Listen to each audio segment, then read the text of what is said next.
Um, now, for other teams, I've done the whole let's look at their depth chart.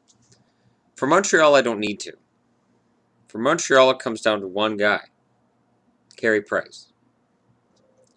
If Carey Price is healthy at the start of the season, and he maintains his health throughout the year, Vancouver, sorry, the Montreal Canadiens make the playoffs,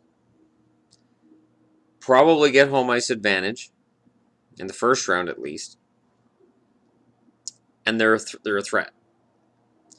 I don't need to look at their depth chart because they have Carey Price, the best goalie in the league. If Carey Price is out and they need to go to Condon, the whole team falls apart. And it's bizarre because they have PK Subban on the blue line, and Subban takes a lot of flack from Montreal fans. And he gets mocked a lot around the league. But honestly, I would love to have him on any team I cheer for. I think PK is fantastic. He's more of a rover than a defenseman. I get that. He takes chances, and once in a while you'll yell at the TV because he gives up the puck in a bad spot and it goes in your net. But he's exciting, he's talented, and he gives millions of dollars to sick kids in hospitals. And you can't not cheer for a guy who's selfless like that. Up front, Galchenyuk is growing into that role. Brendan Gallagher is still playing that role.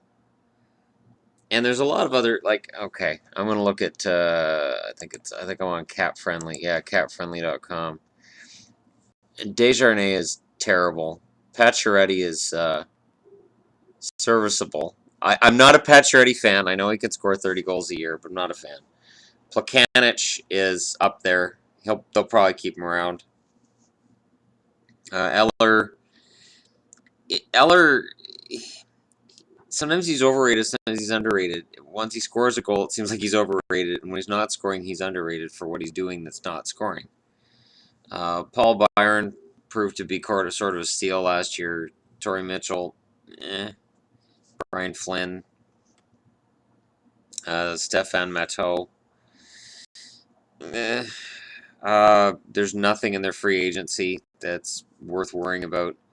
On the blue line, they still have Markov, but Markov at 37, man, he's got to start dialing down, and hopefully Petrie and Beaulieu are both capable of being the guys.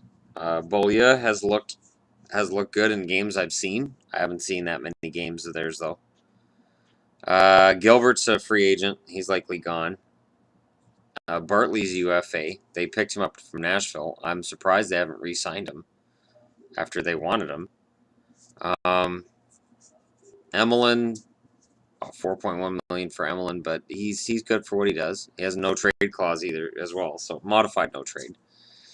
Pattern, Barbero, and then they're still on the hook for $1.3 million in a buyout to Parento.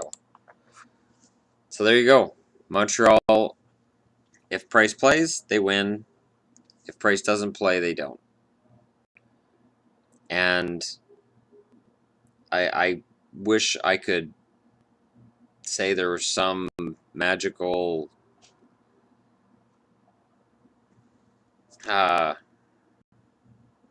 deal here, but there just isn't. It all comes down to Carey Price. Montreal revolves around their goaltending. They were one of the best teams in the league. Price gets hurt, and they're one of the worst teams in the league. And that's where it is for Montreal. It all comes down to him. And it's a lot of pressure, and he's had that pressure since Halak was traded. I remember the booing when he played poorly in a preseason game. It's like, wait, it was a preseason game. Who cares?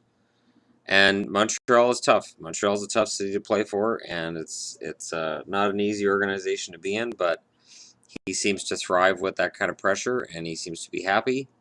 And I like Carey Price.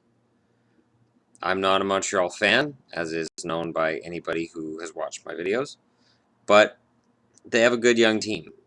They just, without Price, they're exposed pretty quickly as lacking depth. Their scoring is not what it could be. Certainly, if Galchenyuk reaches his ceiling, their scoring will be much better. But they have a decent draft pick this year because they missed the playoffs, and we'll see what they do with it. Blue line help is likely. We'll see what happens. But yeah, so Montreal. I don't have a lot to say about them. I don't know if they're going to be active in free agent market. They have a lot of cap on guys here. Like right now, they have $7 million in cap space. So going into next year, right now they have $7 million in cap space, and that's with a projected cap of $71 million.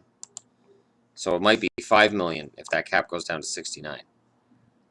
So there's, unless they trade some money. My magazine that shows Stamkos and a bunch of jerseys. Yeah, this one. Montreal's one of the jerseys here. It's not going to happen. It's just not going to happen. I can't see Buffalo happening either. I'm not sure what's going on here. Detroit makes sense. Vancouver, it's not going to happen. Montreal doesn't have the space. And Buffalo? I want to win. Come to Buffalo. Wait, why? Why would I want to go to Buffalo? I want to win. So that's that. If you're a Habs fan, I don't have any ill will towards you, but I do cheer every time that your team chokes and loses, and I do revel in their misery. And yes, when Toronto plays Montreal, I usually cheer for Toronto. Usually, because I just can't cheer for Montreal. Can't. It's my dad's favorite team, but I can't. I cheered for them in the mid-'80s. I will admit, when they won the Cup in '86, I cheered. But when they won the Cup in '93, the only reason I cheered was because they had knocked out the Kings, who had knocked out my Vancouver Canucks, and it was the best team the Canucks ever iced. So I was glad to see Gretzky upset because I really didn't want to see him win another Cup. Not that way. '93 Canucks were the best Canucks team that they ever iced. And they lost to LA, and it hurt so bad back then. It was one of those hurts that just sat there, and it still sits there. Because that was the year. There was that year, and there was 2003. So the 2 years in Vancouver's history where I've said they should win the Cup. And they failed in the second round both times. And both times I was mad because I knew there was a clear path to the Cup. A lot of top teams were being upset, and there's a clear path there. Those years do happen. I think we just witnessed one, really, when you think about it. I mean, Pittsburgh and San Jose, both very good teams, well coached and whatnot, but not top contenders as teams going into the playoffs. So very impressive to see them do what they did. Very impressive. Alrighty, that's it. Thanks for watching, and I will do more videos. No worries. And it's funny, I wear an Oilers jersey around here, and I also prefer these colors to the orange and blue that they currently sport. Nobody ever compliments me on my Oilers jerseys. Isn't that weird? Nobody in BC seems to like the Oilers, just like how when I was in Edmonton wearing Canucks jersey, I never got a compliment either. My Phoenix jersey got me compliments, but Canucks jerseys not so much. All right. Thanks for watching.